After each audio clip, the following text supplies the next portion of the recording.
Hello साथीहरू, यहाँ चाहिँ के छ 254:40, 526:60, 372:8।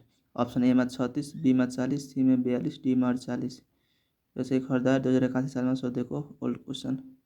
यो चाहिँ कसरी गर्ने हेर्नुहोस्। 254 लाई पर्सनली मल्टिप्लाई गर्दा कति हुन्छ? 2 × 5 × 4 होइन, सिंगल मल्टिप्लाई गर्ने कति आयो? 5 दूना 10 चौका 40 भयो होइन। त्यस्तै 526 लाई मल्टिप्लाई गर्दा कति हुन्छ? 5 × 2 × 6 = 5 दूना 10 60 हो। त्यस्तै 372 लाई मल्टिप्लाई गर्ने 372 =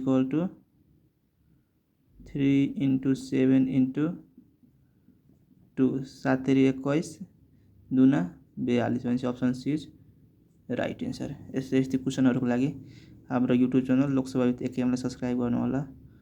हस्, थ्याङ्क यू।